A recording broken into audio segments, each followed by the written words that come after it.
My favorite is when the kicking game goes out there. They get really excited. So whether it's a punt or a field goal, the crowd gets into those.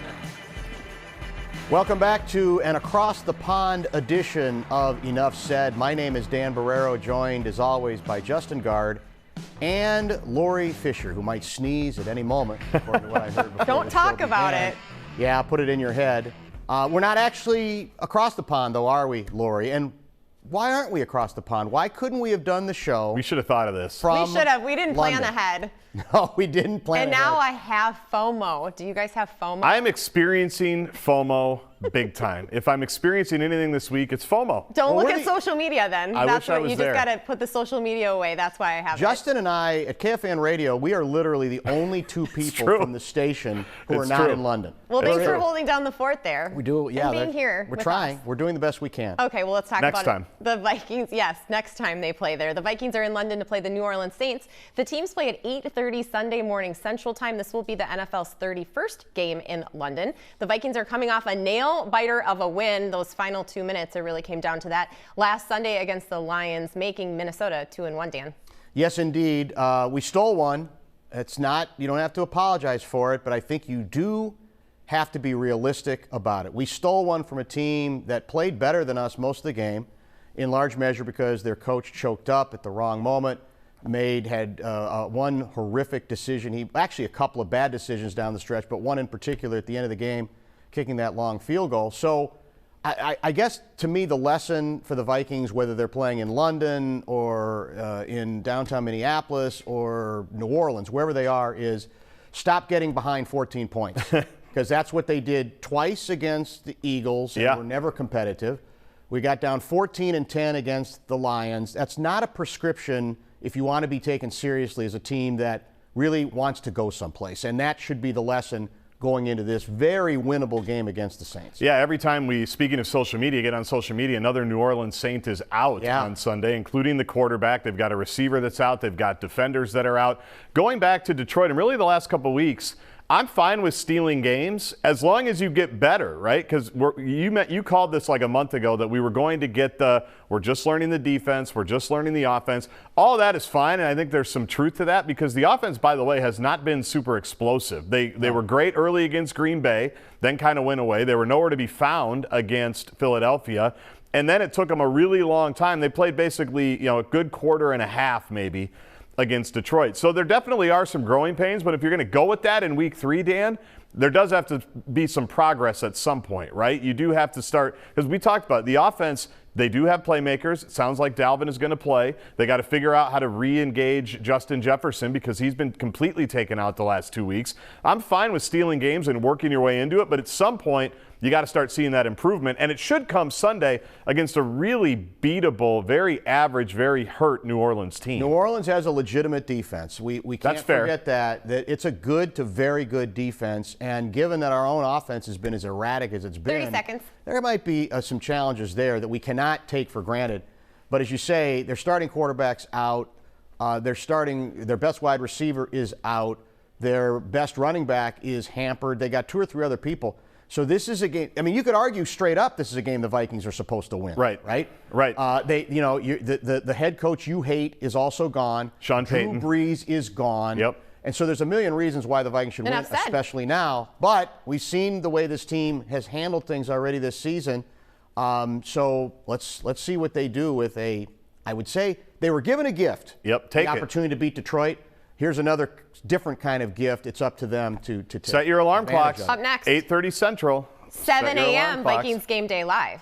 I can't wait to watch Mark Rosen on that. That'll be great. He's in London. Is he on that? Oh, he's missing this week. Interesting. Don and Ron. What? Nice vacation day plan. Next up. Man. This is serious. There's Commitment to the outrage bid. over what happened during Thursday night football. It was tough to watch Dolphins quarterback Tua Tagovailoa's body react after being hit on the field.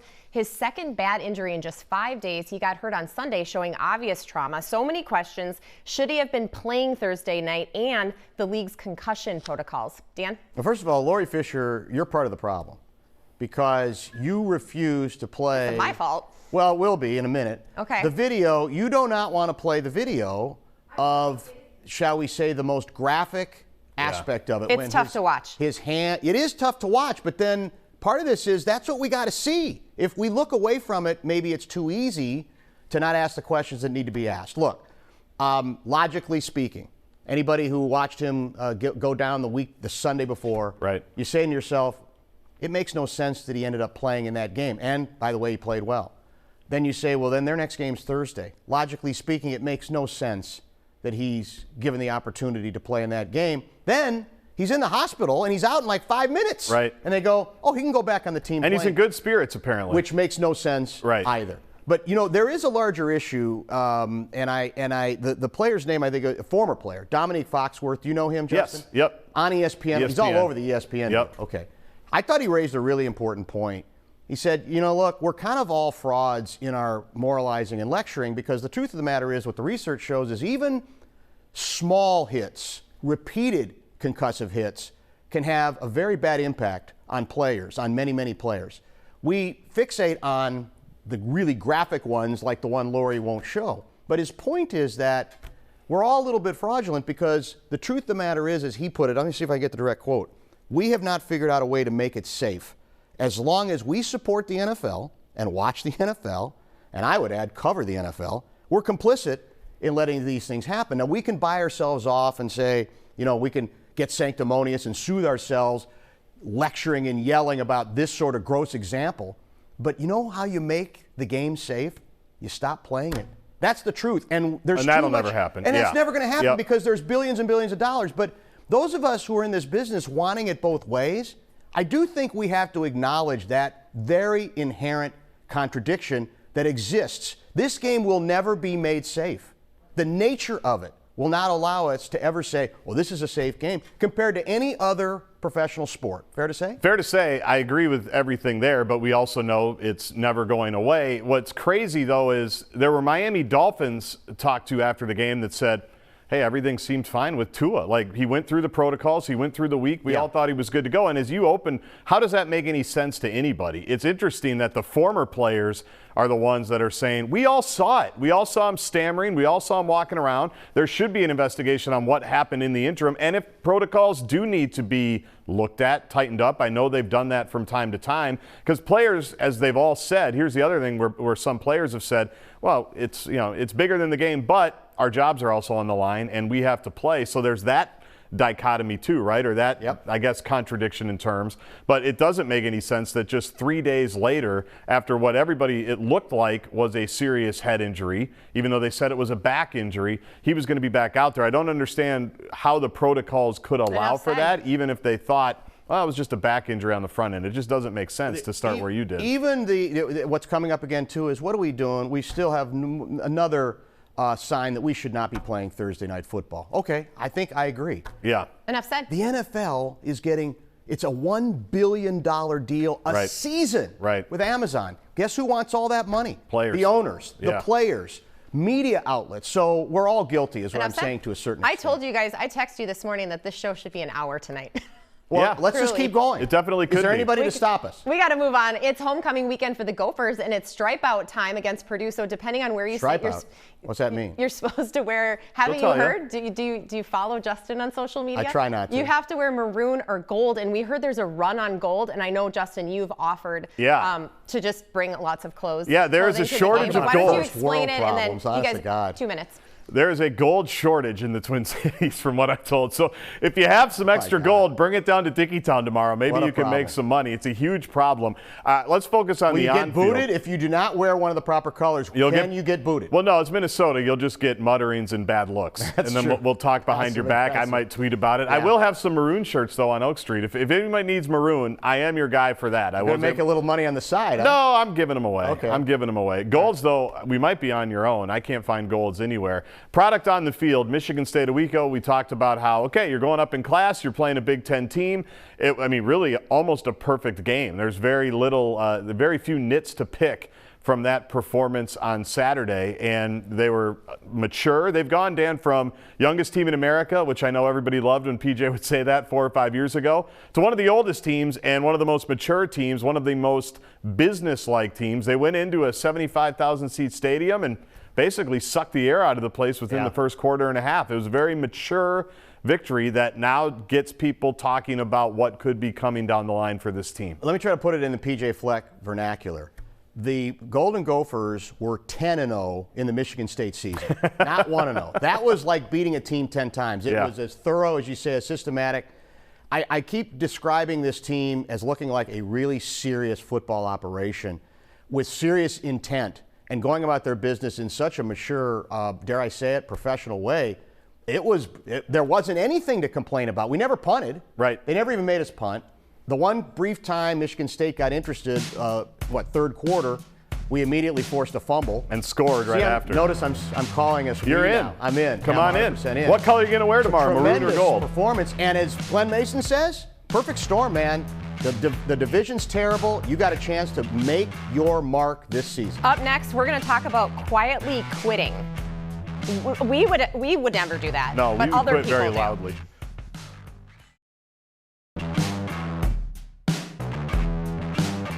Man, I respect everybody. I know what I posted was immature, and I'm sorry for that if I hurt anyone. And I'm working with the team, and I'm sorry to all the Minnesota fans, and I'm working to be better. Welcome back to Enough Said. On Monday, we heard from Timberwolves' Anthony Edwards for the first time since being fined by the NBA for homophobic comments on social media. So that took a bit of the spotlight on Media Day, but new center Rudy Gobert also talked about being lucky to be surrounded by a group of guys that can accomplish anything. There are high expectations for this team this season. Dan?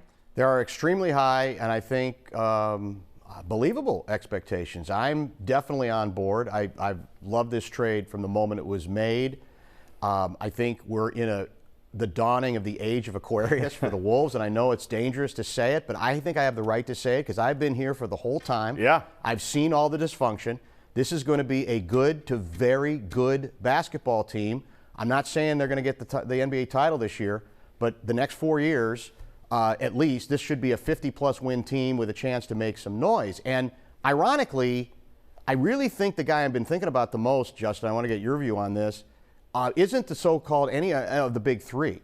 It's D'Angelo Russell. Yeah. Because I think there's probably never been a year where he's been more important. And if he's smart, he'll see he can be the glue as the point guard. We don't have a lot of great point guard options on this team right now that runs the engine. And if he can live with not being a main scorer most nights, and that's a legitimate question about him. If he can be convinced, he can look great. He can look like, well, he's the guy who kind of calms them down because there's a lot of emotional players in this team, keeps it all together, and they need him to play and to accept that role because if he doesn't, then I think actually the rest of it is going to be a little bit more problematic. Well, and I think he knows that he's in the last year of his contract. Yeah. Even if you just want to be cynical about it and say he's only doing it because he wants to get paid, either here or elsewhere, that can still work out for everybody. Yep. That's fine. But you look at what he's done this summer, even people around the organization will say, he knows it's a contract year. He's been back in town. He's been going to different activities around town. He's been, calling media members saying, hey, let's just talk. Let's just chat. Let's just talk hoops. Let's just do all this. He was on The Fan earlier this week, but you're right. Because I think he recognizes this is a great opportunity for him as well. And distributing is one thing he does, well, to go back to PJ Fleck last segment, at an elite level. 7 assists a year ago. He's a wonderful passer. He's good in the pick and roll game. He's a good lob passer, which they say is perfect for Rudy Gobert. Yep. So when they made the Gobert trade, I think it did make a lot more sense to keep him around. And now it is up to him to make the most of it. Can he do it for an extended period of time? That's it. Because he's done it. Can he sustain? He's done it for a month. He's done it for a couple of weeks. Correct. He did it in the play-in game. They don't have that emotional play-in victory if D'Angelo doesn't go crazy and score 29 points. They won the game basically because of him. Cat was out. And then, though, but he's got to extend it into the playoffs. And remember, then he got benched. Yeah. In the game in which the Wolves were eliminated. So that's where it's got to be sustained with him and more consistent with him. Next up, nearly 50 people are now charged in connection to the Feeding Our Future alleged fraud scheme. U.S. Attorney Andy Luger announced last week, we talked about this, $250 million from the federal child nutrition program that did not go to feeding kids. Needless to say, this is going to be a long investigation with many layers of who knew what when. Dan? Well, it's the story we're probably going to be talking about for a while, and you could say in some ways it's getting more complicated as the week goes on. In other ways, I think it's getting simpler to the extent that the people I trust are saying that, in effect, the ruling that the judge made has been misrepresented repeatedly by people who are trying to cover their own rear ends or take the pressure off. That includes the governor. To a certain extent, also includes the attorney general. Now, we can get into the weeds of, well, what, but the message that he was sending, even if it was not directly related to the question of withholding, stopping payment, but the legal people I trust saying that's not what he was really ruling on in this particular case. And even I believe the MDE people in a Star Tribune story acknowledged that if they had been, this goes back to May, if they had been more demanding about specifically what they needed from that organization, I think in terms of receipts and documentation, paperwork, they also would have been in a better position to do what I think they decided wasn't worth doing. I'm not buying this is all just about the FBI investigation. It's a piece of it, but I still think there's a lot of covering going on. Yeah, I want to believe all of that about the FBI. And you talk to people that have prosecuted crimes like this, and they'll say, there was one that was quoted in the Pioneer Press story that says, doing what they did, slow playing. Yeah. They use the drug dealer analogy. Right. You need the crime to keep happening to make sure you've got the criminals and you've got the crime. I want to believe all of that. I absolutely do. But there's that old saying, if you're explaining, you're losing. And too many times, even in this last week, since we talked about it on this last Friday, right? Because Governor Walz came out on that press conference and said a bunch of stuff. A lot of that has already had to be clarified. It's had to be walked back. The judge, as you mentioned, came out and said that's not exactly what I said, which is unprecedented. So it just needs, you need to explain it better on the front end, because I think you can buy some of it, but if you're constantly going back, and Ellison had to walk back something as well, then it leaves a lot open to interpretation, and it leaves a lot of people open to criticize, which obviously people have the right to do. I want to get to one more thing: quiet quitting. Quiet quitting. Now, it's a term that came out, I don't know, a few months ago, but we're going to talk about it tonight because it's part of a movement where workers basically just do what they're paid for. No more than that, basically like kind of the bare minimum. Some people see it as boundary setting. Others say, though, it could hurt your career long term because you're just disengaged. Justin? Man. Would you classify yourself as a quiet quitter? No, Guardsy? I don't think this. Maybe I should Our be. expectations for ourselves are so high, I don't think we could ever do How that. can you? Just ask us. Well, Guardsy's got like 9 jobs. Yeah, that's the problem. I think to each their own on this one, because I read that story a couple of weeks ago, and it does make a lot of sense. And you should set boundaries for yourself. Like, don't send emails at midnight every single night. Don't wake up and go to your phone right away to see exactly what's going on at the office. Now, for some jobs, might not be realistic, and then you got to decide if that's the right career path for you in the never-ending striving, Dan, to find work-life balance. For me, listen to you. Well, that's what they say. You know me. I don't think I could quiet quit. Maybe I should. Maybe I should see somebody about that. But I understand the urge to do it, and it sounds like a lot of people are. They're saying, "Hey, but we're not wasting time at work either. Yeah. We're getting in there. We're doing our jobs. We're leaving at 5 or 5:30, whenever it is. We're not thinking about work the rest of the day." You know me. I'm suspicious a little bit of everything, including the possibility that we just like saying the term "quiet quitting." That's a great term. Sounds cool. It's a great term. And does it really indicate any significant change? Atlantic.com had a guy write about this, and he offered a stat that would seem to contradict that there's any major revolution going on here. He said that in 2022, Gallup asked thousands of American workers about their commitment to their job. From 2010 to 2020, engagement slowly increased, he wrote. 2022, it declined so slightly that it's still higher than it was in any year from 2000 to 2014. So we're back to wondering, I'm wondering, is this as big a new phenomenon? Right. And that to an extent, workers around the cooler, wherever, have always, I guess you could say, talked about disengagement, the balance, all that stuff. So I guess I'm still skeptical that there's as major a break as we want to believe with a term that sounds ominous, like, whoa, quiet quitting. Yeah. Good luck to you.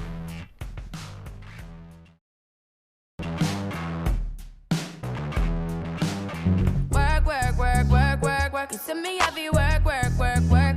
You see me do me dirt.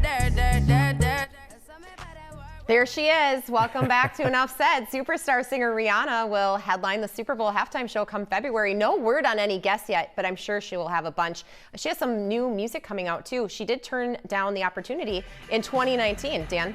Then maybe they up the ante. Do they? I don't know. I have no idea. This is sweeten the offer. I would think this is one that's going to be well received, right? Yeah, because I think so. This hits a lot of checks a lot of boxes, does it not? Still, the kids still know who she is, right? Yeah, Yep. she has a good music library. Yeah, I mean, she has a good, deep music library, up. so everybody should win, I think. They're all playing for second after Snoop, Dre, and Eminem, though. They're all playing Well, for and second. she I don't has wanna a get into song that with argument Eminem, again. but I don't know, will he make an appearance 2 years No, in a row? he needs a rest I don't on think his they can do laurels that. from Well, last year. What is he doing this one's commercial? sad. Rapper Coolio passed away at the age of 59. Justin and I are fans for sure. The cause of his death hasn't been released yet, but it's believed he died of a heart attack. Gangsta's Paradise was one of the number one songs in 1995, and he won a Grammy for it too because it was in that movie Dangerous Minds. Oh, I mean, that was the anthem, right? And obviously Fantastic Voyage is another great song. There are Yes. very few, I mean, that's what music does. It takes you back to a time, right, Lori? And I remember when that Senior movie year, came high out, school. you start thinking about Michelle Pfeiffer, you start thinking about the movie, just with the first couple of bars of that, and kind of became a nostalgia figure here the last few years, right? So it's a bummer. I mean, 59 obviously is way too young. But that run in the 90s was hard to top. I mean, he was right there at the top. And like Lori said, driving into Blaine High School, listening to Gangster's Paradise. And if That's you how look at roll. social media, it looked like he was very friendly with fans. He Seems like it. always stopped to take photos. Next up, the Wild won both games against the Avalanche this week and then beat the Dallas Stars on Monday night. Regular season starts October 13th. Dan? I know. I have a hard time believing that we're You that ready to close go? to it. You ready to drop the puck? No, I'm not. This regular season is going to be a slog for me because I know. As you know, it all really about doesn't the matter what we playoffs. do. It's about the playoffs now more than ever, but you got to get through it, and I assume you got to say we want to establish the right habits. That's all important. But man, oh man, it feels like it's going to be. I'm already counting down To the postseason. Are we doing which- that with the Wolves too? Well, there's No. curiosity for the regular season Next with up. them. I So think it's there a little is bit because different. of the big move. Yeah. The Gobert trade. Dan's into this one, scandal in the world of chess. Oh, yeah. We mean, can't even tell you what this scandal is on a family show like this. Well, the world chess champion Magnus Carlsen quit a recent tournament after believing his American opponent Hans Niemann was cheating. Carlsen admitted to cheating in some online games when he was younger, but that he's not doing it now, Dan. Here's the problem I have with the guy. What's the name of the guy, the chess champion who quit? Or who's Magnus Carlsen. Carlsen's alleging the cheating, right? Is he maybe 100% right? But the bottom line here is if he doesn't give a little bit more evidence, That look like a cheater. you know what it comes off as? I'm bitter. I'm mad. bitter that I Well, lost. that's what I'm they're not supposed to lose to this idiot. And so I'd like to see him flesh it out. Give us some more meat on the bone, on the cheating bone, before otherwise I think you're going to start losing the momentum here. You want to read the details on this. We can't tell you about the Well, details some of on the this. details cannot Maybe be- on Okay, enough finally. said They after can be dark, read. we could tell you. The late show. But they can only be spoken on radio. Lori's already sweating enough. We don't need No. to bring these No, details She Bruce gets in. Will- way nervous when we get close to these kinds of topics. No Bruce Willis, no Ben Affleck, but Operation DART was a success. How about NASA that? slammed a spacecraft into an asteroid. It was an experiment. We were going to be okay, but they wanted to see what would happen if an asteroid did endanger the Earth someday. $330 million, 7 years of, getting Work. up to this. Yes, Yep. of work. Okay. Well, I wonder, does this, Lori just mentioned some of the movies, does this now ruin the premise that an asteroid can tower down towards Earth and take out entire civilizations? Because No. really, now it's, we'll just get NASA on it and we'll shoot it out and it'll be fine. Well, yeah, but maybe you'd get around that by, how big was this asteroid? Oh, was it the realistic size. on that? The size. Yeah. Maybe this one came out of nowhere. Maybe the system, maybe the bad guys mess with the system we have They in hack place to it. take it out. The cyber hack. So that becomes a. Don't I think give we away got a our movie script, enough going said. here. We got a script. We can put it together. And if Ben Affleck's in it, I'll watch it. It'd be a hit. Unlike you. You're way too I'm an high on Affleck Ben guy. Affleck.